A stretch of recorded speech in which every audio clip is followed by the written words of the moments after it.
During family game night, my fiancé's dad asked why she was settling for me. She smiled and said, because no one else would marry him. I just put down my cards. A month later, they were asking if I'd talk to her again. The game was Monopoly, which was ironic considering I was about to lose everything I thought I was building. We were at my fiancée Jenna's parents' house for their weekly family game night. It was a mandatory event, a cornerstone of their perfect family image. I was sitting between Jenna and her father, Robert, a man who wore his disappointment in me like a well-tailored suit. Jenna's best friend, Madison, was there too, practically a family member. She and Jenna were giggling about something on their phones, while Robert was counting his fake money with the seriousness of a Wall Street banker. He landed on my property, Boardwalk, with a hotel on it. I told him he owed me $2,000. He sighed dramatically, peeling off the colorful bills. Then he looked across the board at his daughter, my fiancée. Jenna, I just don't get it, he said, loud enough for the whole room to hear. Look at this guy. He's a decent earner, I'll give him that. But he has no style, no pedigree. Why are you settling for him? The air in the room went still. It wasn't the first time he'd made a comment like this, but it was by far the most direct. I felt a familiar tightening in my gut, the one I'd learned to ignore. I looked at Jenna, expecting her to defend me, to shut her father down. Instead, a slow, coy smile spread across her face. She reached over and patted my hand, looking right at her dad. Because no one else would marry him, she said, her voice dripping with faux sweetness. Someone has to take care of him. Madison burst out laughing, a shrill, ugly sound. Jenna's mother gave a little titter of amusement. And Robert just smirked, a satisfied, I told you so look on his face. They all saw it as a joke. A funny little jab at the quiet, unassuming guy they had all grown to tolerate. I didn't say a word. I looked down at the cards in my hand, at the little plastic hotel on Boardwalk. I felt no anger, no sadness. It was the kind of clarity you get when a complex equation finally solves itself. For 3 years I had been running a cost-benefit analysis on this relationship, and her words were the final, definitive data point. The investment had soured. The risk now far outweighed the potential reward. I calmly placed my cards face down on the board. I think I'm done playing for tonight, I said, my voice even. I stood up, walked into the kitchen, and got a glass of water. Through the doorway I could hear them resuming their game, my absence barely registering. They thought I was pouting. They had no idea I was liquidating my assets. Let me explain. I'm not a simp, I'm a private equity investor. My entire career is built on a single skill: identifying undervalued or mismanaged assets, acquiring a controlling interest, optimizing their operations, and then selling them for a massive profit. I analyze systems, I find weaknesses, and I execute long-term strategies. 3 years ago, I applied that same skill set to my personal life. I met Jenna at a charity gala.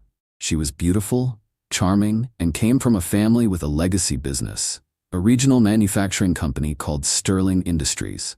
Her father, Robert, had inherited it from his father, and it was the source of all their wealth and social standing. After a few dates, she invited me to her parents' house for dinner. Robert spent the entire evening talking about his company. But the more he talked, the more I realized he was a terrible businessman. He was coasting on his father's reputation, making sentimental decisions instead of smart ones, and was completely blind to the changing market. I did a deep dive. I spent a week of my own time analyzing Sterling Industries from the outside. The company was an absolute diamond in the rough. It had a solid product line and a loyal customer base, but it was being horribly mismanaged. Outdated technology, inefficient supply chains, a bloated management structure.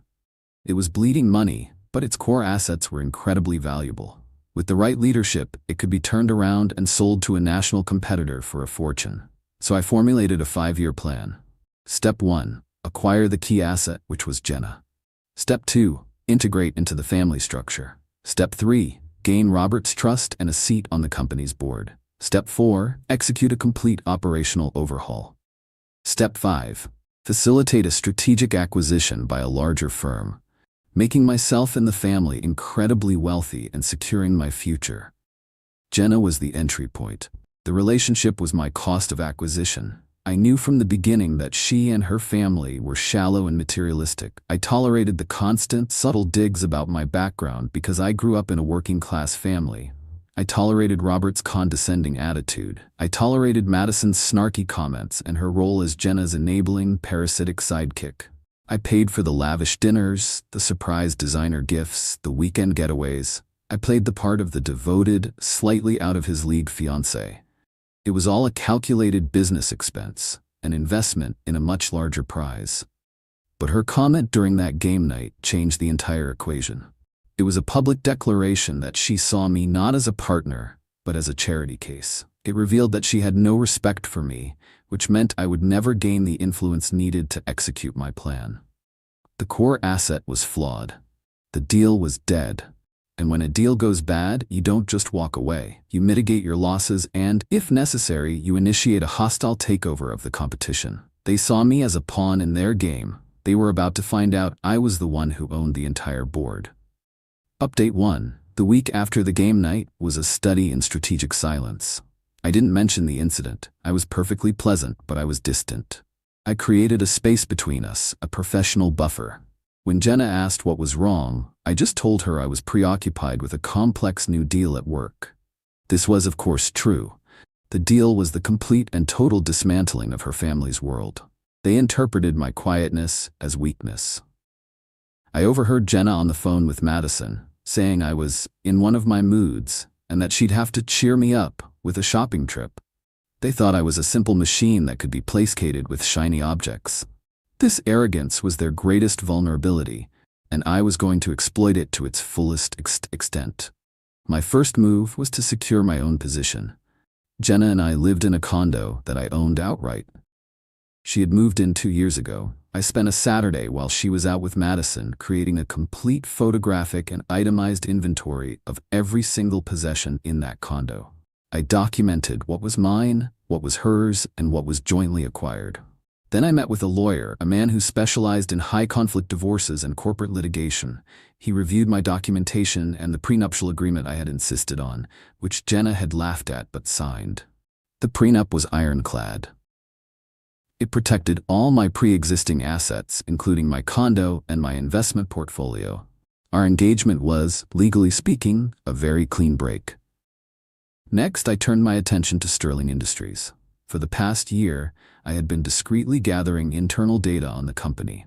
Robert, in his infinite arrogance, had often asked me to look over financial reports, seeking my praise for his supposed business genius. I had saved every one of them. I knew their suppliers, their clients, their debt structure, and their operational weak points better than he did. Now it was time to use that information. Sterling's biggest weakness was its reliance on a single, primary supplier for a critical raw material. Let's call them Apex Materials. Robert had a long-standing relationship with Apex's owner, but it was a relationship built on golf games and expensive lunches, not sound business practices. I knew from my research that Apex was being squeezed by rising costs and was looking for new, more reliable partners. I leveraged my own network. I arranged a meeting with the CEO of Apex. I didn't mention Sterling Industries. Instead, I presented him with a deal on behalf of a different company in my portfolio. I offered him a long-term contract with a 10% price increase over what Sterling was paying, guaranteed order volumes for 3 years, and payment terms that were twice as favorable.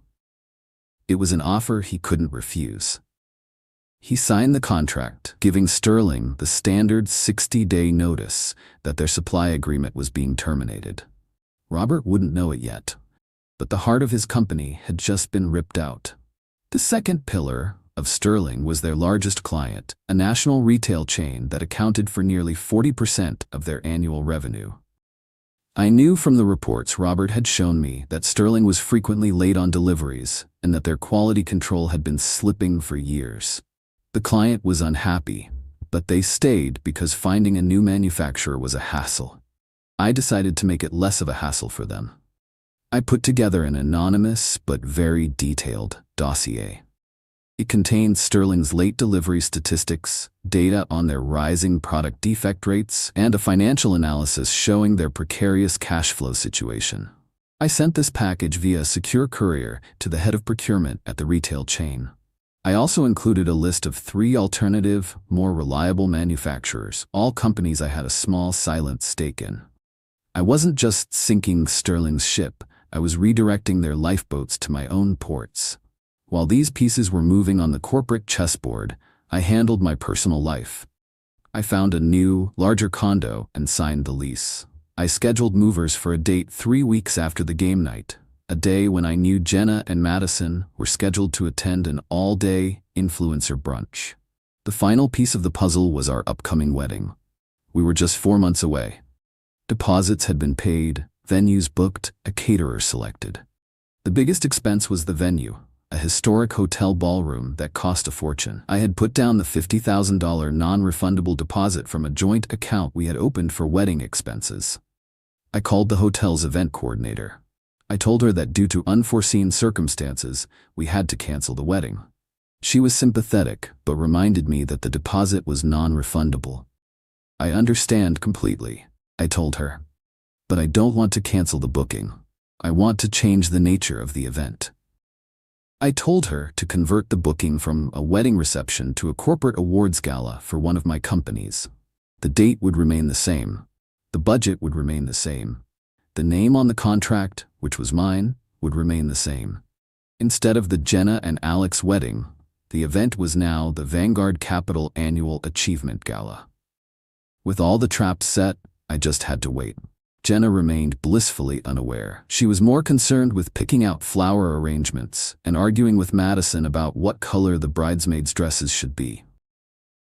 One evening, she came home with a stack of wedding magazines. She tossed them on the coffee table and sighed. "It's all so much work," she said. "Sometimes I think you don't appreciate the effort I'm putting into planning our future." I just looked at her and nodded. "I'm sure it's very stressful," I said. The beautiful, oblivious architect of her own destruction. The pieces were all in place. The system was primed for collapse. Update 2. The first sign of trouble in paradise reached Robert about 10 days after my meeting with Apex Materials. I know this because Jenna came home one evening in a state of high anxiety. Apparently her father had called her in a rage. Apex had sent the official termination letter. Robert, according to Jenna, was losing his mind. He couldn't understand why his old friend would betray him. He was blaming the economy, the government, everything but his own incompetence. "Dad is so stressed," Jenna said, pacing back and forth in the living room. "He said this could be a huge problem for the company. You work in finance. Can you believe this? After 30 years of loyalty." I made some sympathetic noises and told her that business was tough. Inside, I felt the cold satisfaction of a plan unfolding perfectly. Losing Apex meant Sterling's production would grind to a halt in 60 days unless they found a new supplier, which would be nearly impossible at a competitive price on such short notice. A week later, the second bomb dropped. Their biggest client sent a letter, placing their massive account under formal review, due to persistent concerns about supply chain reliability and quality control. The letter cited specific data points that I knew came directly from the dossier I had sent. This time, the panic was real. Robert called a family emergency meeting, and he insisted I be there. I think he genuinely believed my big-shot investor brain could magically fix the problems he had created over decades of mismanagement. The atmosphere at their house was funereal. Robert looked 10 years older. Jenna and her mother were hovering around him, wringing their hands. Robert laid out the situation, his voice shaking with a mixture of anger and fear. "It's a coordinated attack," he declared. "Someone is trying to destroy me." He looked at me, his eyes pleading. "Alex, you understand this world. What do I do?" This was the moment I had been waiting for. I put on my professional face, the one I use in boardrooms. "Robert," I said calmly, "from what you've shown me, the company is facing a catastrophic failure of its core operational pillars. You've lost your primary supplier, and you're about to lose your primary client. Your cash flow is already negative. Frankly, the situation is critical." I spent the next hour walking him through his options, all of which were terrible. He could try to find a new supplier, but it would cost a fortune and take months. He could try to appease the client, but he had no leverage. He needed a massive infusion of capital to modernize his equipment and fix his logistics, but no bank would give him a loan in his current state. Then I laid my own trap.